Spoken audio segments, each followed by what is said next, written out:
तब सच साबित करने से पहले खुद पर भरोसा बनाए रखना सबसे मुश्किल होता है। मुंबई पुलिस की गाड़ी तेजी से राठौर ग्रुप के हेड ऑफिस की ओर बढ़ रही थी। गाड़ी के अंदर आर्यवीर शांत बैठा था। उसके सामने इंस्पेक्टर अजय मल्होत्रा बैठे थे। उन्होंने फाइल बंद करते हुए कहा, मिस्टर आर्यवीर राठौर, आपके खिलाफ सबूत काफी मजबूत है। आर्यवीर ने बिना घबराए जवाब दिया, सबूत बनाए भी जा सकते हैं इंस्पेक्टर, लेकिन सच हमेशा खुद अपना रास्ता ढूंढ लेता है। उधर पूरे देश के न्यूज चैनलों पर सिर्फ एक ही खबर चल रही थी, राठौर ग्रुप के उत्तराधिकारी पर करोड़ों के डेटा फ्रॉड का आरोप। क्या आर्यवीर राठौर ही है कंपनी का गद्दार? सोशल मीडिया पर लोग दो हिस्सों में बंट चुके थे। कोई उसे अपराधी कह रहा था तो कोई उसे साजिश का शिकार। देवगढ़ गौरी टीवी के सामने खड़ी थी। हर चैनल पर आर्यवीर की तस्वीर दिखाई जा रही थी। उसने रिमोट बंद कर दिया। उसकी आंखों में आंसू थे। मैं जानती हूँ आप ऐसा कभी नहीं कर सकते।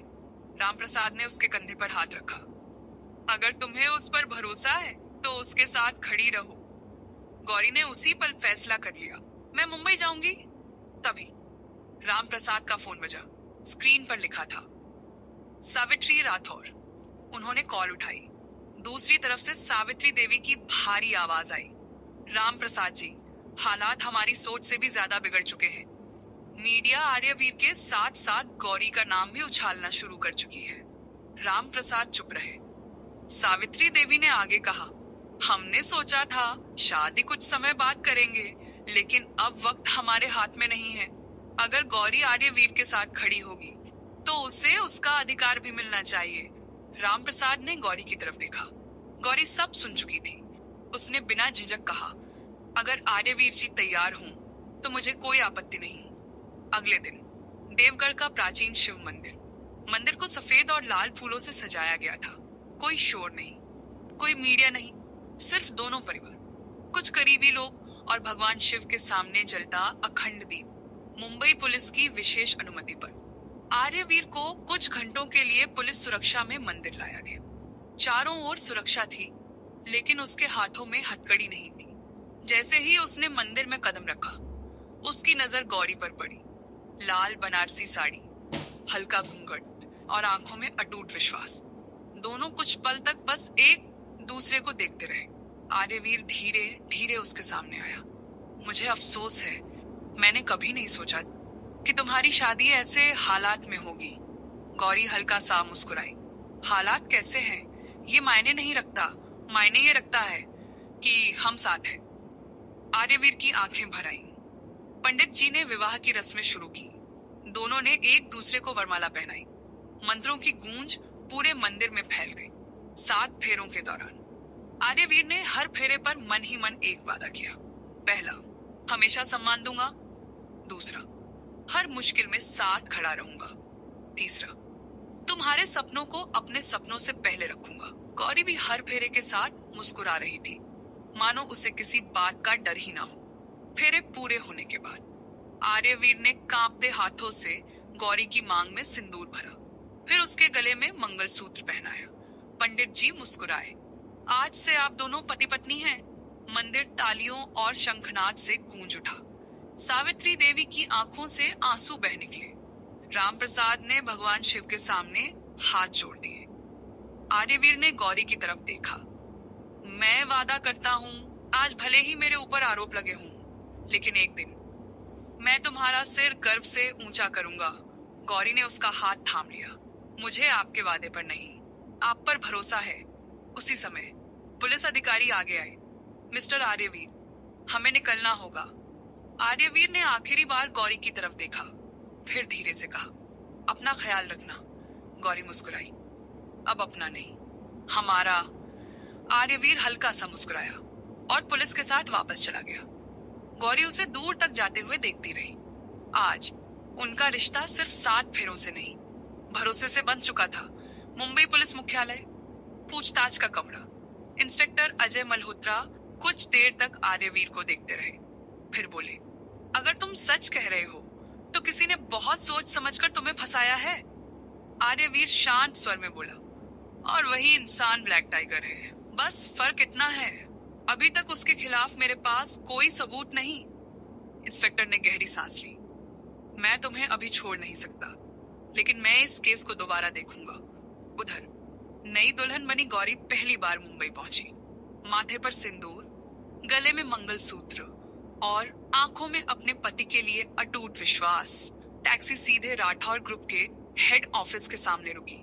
45 मंजिला इमारत, चारों तरफ मीडिया, कैमरे और पुलिस। जैसे ही वह अंदर जाने लगी, सिक्योरिटी गार्ड ने उसे रोक दिया। मैडम, बिना अपॉइंटमेंट अंदर जाना मना है, गौरी ने शांत स्वर में कहा। मुझे सिर्फ 5 मिनट चाहिए, मैं आर्यवीर से मिलना चाहती हूँ। गार्ड ने सिर हिला दिया। माफ कीजिए। उसी समय एक काली रोल्स रॉयस फैंटम ऑफिस के सामने आकर रुकी। उसमें से लगभग 55 वर्षीय प्रभावशाली व्यक्ति उतरे। सभी कर्मचारी तुरंत खड़े हो गए। गुड मॉर्निंग सर, गौरी ने धीरे से पूछा। ये कौन है? गार्ड बोला, ये हैं विक्रम राठौर, राठौर ग्रुप के चेयरमैन। विक्रम राठौर की नजर गौरी पर पड़ी। उन्होंने कुछ पल उसे गौर से देखा। उनकी नजर गौरी के सिंदूर और मंगलसूत्र पर गई। तुम गौरी हो? गौरी ने सम्मान से सिर झुकाया। जी, मैं गौरी राठौर, आर्यवीर राठौर की पत्नी। विक्रम कुछ पल के लिए बिल्कुल चुप रह गए, फिर धीमे से बोले, मेरे साथ आओ, उनके केबिन में। विक्रम ने गौर से गौरी को देखा। तुम्हें सच में लगता है कि आर्यवीर बेगुनाह है? गौरी ने बिना एक पल सोचे जवाब दिया, मुझे यकीन नहीं, भरोसा है, वो कभी किसी के साथ धोखा नहीं कर सकते। विक्रम के चेहरे पर हल्की मुस्कान आई। शायद तुम उसे सबसे ज्यादा समझती हो। उन्होंने इंटरकॉम उठाया। रोहन को मेरे केबिन में भेजो, कुछ ही देर में। रोहन मेहरा अंदर आया। उसने जैसे ही गौरी को देखा, उसके चेहरे का रंग उड़ गया। उसकी नजर गौरी के मंगलसूत्र पर टिक गई, लेकिन अगले ही पल उसने खुद को संभाल लिया। जी सर, विक्रम बोले, पुलिस को कंपनी के सारे सर्वर रिकॉर्ड भेज दो, मुझे पूरी जांच चाहिए। रोहन मुस्कुराया, जरूर सर। लेकिन जैसे ही वह बाहर निकला, उसने जेब से फोन निकाला। धीरे से बोला, सर, मामला बिगड़ रहा है। फोन के दूसरी तरफ वही भारी आवाज आई, घबराओ मत, अगर जरूरत पड़े तो अगला कदम उठा लेना। उसी रात पुलिस लॉकअप। आर्यवीर अकेला बैठा था। अचानक एक कांस्टेबल आया। कोई आपसे मिलने आया है। आर्यवीर बाहर आया। सामने गौरी खड़ी थी। उसके माथे का सिंदूर और गले का मंगलसूत्र देखकर आर्यवीर की आंखें कुछ पल के लिए ठहर गईं। दोनों कुछ सेकंड तक सिर्फ एक दूसरे को देखते रहे। गौरी की आंखों में आंसू थे। मुझे पता था आप बेगुनाह हैं। आर्यवीर हल्का सा मुस्कुराया। तुम्हें यहाँ नहीं आना चाहिए था, गौरी ने धीरे से कहा। अगर पूरी दुनिया आपके खिलाफ खड़ी हो जाए तो भी मैं आपके साथ रहूंगी। अब मैं सिर्फ गौरी नहीं, आपकी पत्नी हूँ, पहली बार। आर्यवीर की आंखें भी नम हो गईं। उसने सलाखों के बीच से गौरी का हाथ पकड़ लिया। मुझे अफसोस है, शादी के बाद तुम्हें खुशियां देने की जगह मैं तुम्हें ये सब दे रहा हूँ। गौरी ने तुरंत सिर हिलाया। ऐसा मत कहिए, सच्चे रिश्तों की पहचान मुश्किल वक्त में ही होती है। आर्यवीर ने उसकी आंखों में देखते हुए कहा, मैं वादा करता हूँ, इस बार सिर्फ खुद को नहीं, हमारे रिश्ते को भी बचा कर ले जाऊंगा। गौरी मुस्कुराई। मुझे इंतजार रहेगा अपने पति के बेगुनाह साबित होकर लौटने का। दोनों ने सलाखों के बीच एक दूसरे का हाथ और कसकर थाम लिया। उन्हें अलग करना मुश्किल था, लेकिन समय ने उन्हें फिर कुछ देर के लिए जुदा कर दिया। उसी समय राठौर ग्रुप के सर्वर रूम में एक नकाबपोश आदमी चुपचाप अंदर घुस चुका था। उसने चारों तरफ नजर दौड़ाई। पूरा फ्लोर खाली था। उसने अपनी जेब से एक छोटी सी डिवाइस निकाली। कुछ ही सेकंड में सिक्योरिटी सिस्टम बंद हो गया। वह सीधे मेन सर्वर के पास पहुंचा। उसने एक हार्ड ड्राइव निकाली और उसकी जगह दूसरी हार्ड ड्राइव लगा दी। जाते जाते उसने कैमरे की तरफ देखकर हल्की मुस्कान दी। उसके दाहिने हाथ पर काले बाघ का टैटू साफ दिखाई दे रहा था, लेकिन तभी पीछे से किसी की आवाज आई, रुको।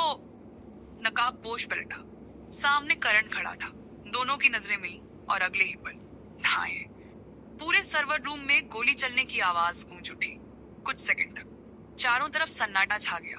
फिर अचानक बिजली वापस आ गई। लाइट जलते ही करण ने धीरे धीरे अपनी आंखें खोली। उसका कंधा बुरी तरह जख्मी था, लेकिन वह जिंदा था। उसने सामने देखा, रोहन मेहरा जमीन पर गिरा पड़ा था। उसकी छाती में गोली लगी थी, लेकिन ब्लैक टाइगर कहीं दिखाई नहीं दे रहा था। कुछ ही मिनटों में मुंबई पुलिस वहां पहुंच गई। इंस्पेक्टर अजय ने पूरे सर्वर रूम को सील कर दिया। आर्यवीर को भी पुलिस की निगरानी में वहां लाया गया। जैसे ही उसने करण को घायल देखा, वह तुरंत उसके पास पहुंचा। करण, तुम ठीक हो? करण ने दर्द से कराहते हुए कहा।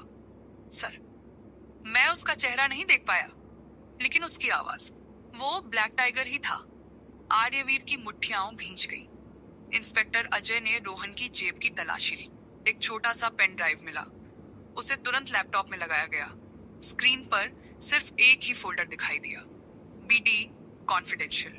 आर्यवीर ने फाइल खोली। अंदर राठौर ग्रुप के कई गुप्त दस्तावेज थे, लेकिन सबसे आखिर में एक वीडियो फाइल थी।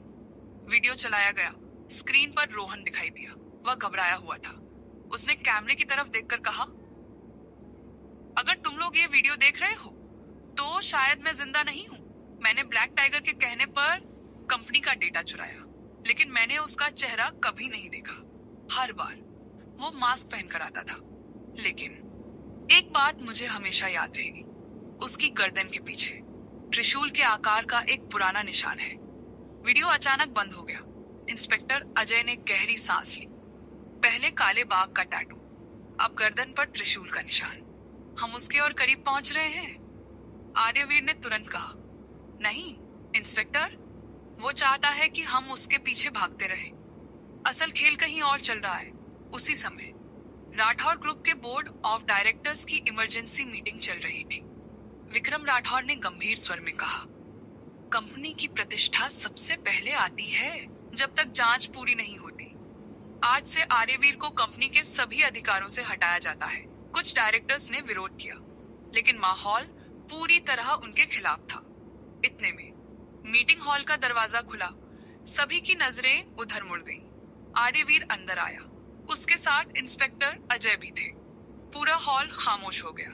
आर्यवीर ने बिना कुछ कहे पेन ड्राइव मेज पर रख दी, फिर शांत आवाज में बोला, फैसला लेने से पहले पूरा सच देख लीजिए। वीडियो स्क्रीन पर चलाया गया। रोहन का कबूलनामा सुनते ही पूरे बोर्ड रूम में सन्नाटा छा गया। कुछ डायरेक्टर्स एक दूसरे का चेहरा देखने लगे। विक्रम राठौर के चेहरे का रंग उड़ चुका था। उन्होंने धीरे से कहा, मीटिंग यहीं समाप्त की जाती है। लेकिन आर्यवीर ने उन्हें रोक दिया। नहीं ताऊ जी, आज कोई मीटिंग अधूरी नहीं रहेगी। पूरा हॉल फिर शांत हो गया। आर्यवीर ने विक्रम की आंखों में देखते हुए कहा, मुझे सिर्फ एक सवाल का जवाब चाहिए। विक्रम ने खुद को संभालते हुए पूछा, कौन सा सवाल? आर्यवीर की आवाज पहले से भी ज्यादा गंभीर थी। ब्लैक टाइगर राठौर परिवार से क्या रिश्ता रखता है? यह सवाल सुनते ही विक्रम राठौर का चेहरा एकदम सफेद पड़ गया। उनके माथे पर पसीने की बूंदें उभर आईं। हॉल में बैठा हर व्यक्ति उनकी तरफ देखने लगा।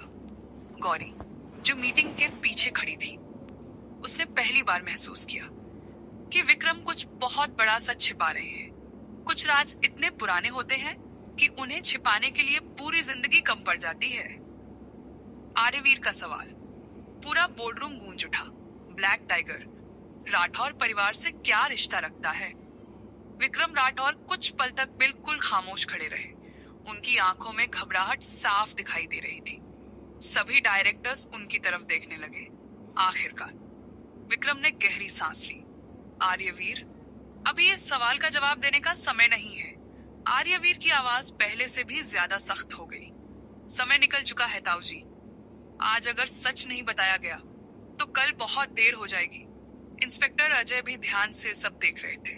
उन्हें पहली बार महसूस हुआ कि यह मामला सिर्फ कंपनी के डेटा फ्रॉड का नहीं, बल्कि राठौर परिवार के कई साल पुराने राज का है।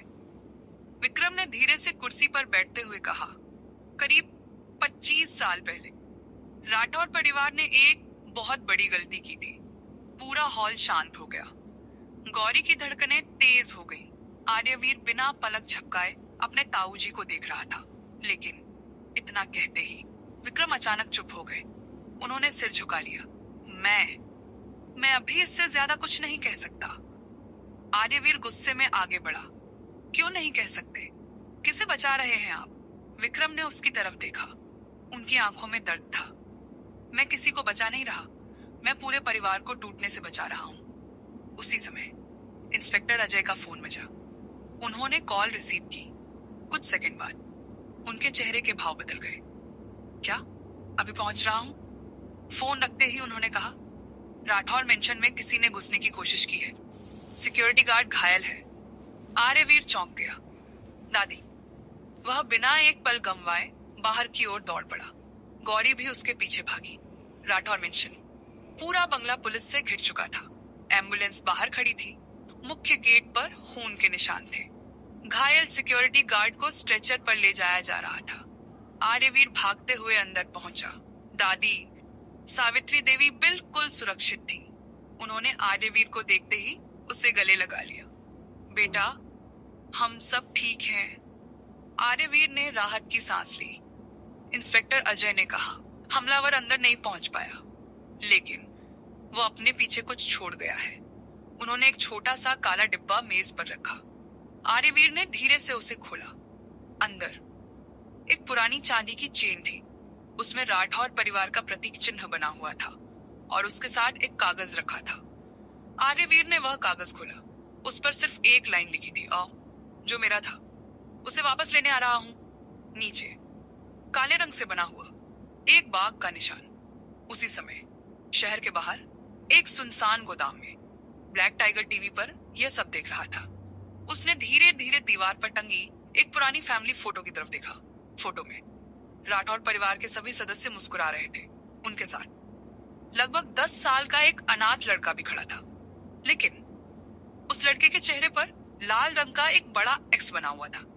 नीचे बड़े अक्षरों में लिखा था, फॉरगॉटन सन। ब्लैक टाइगर ने तस्वीर को छूते हुए धीमे स्वर में कहा, तुम सबने मुझे भुला दिया, लेकिन मैंने तुम में से किसी को नहीं भुलाया। अब एक एक हिसाब होगा। वह अपने मास्क को उतारने के लिए हाथ बढ़ाता है, लेकिन ठीक उसी पल गोदाम की लाइट बंद हो जाती है। पूरा कमरा अंधेरे में डूब जाता है। जब दोबारा हल्की रोशनी आती है, कुर्सी खाली थी। ब्लैक टाइगर गायब हो चुका था। सिर्फ उसकी आवाज पूरे गोदाम में गूंज रही थी।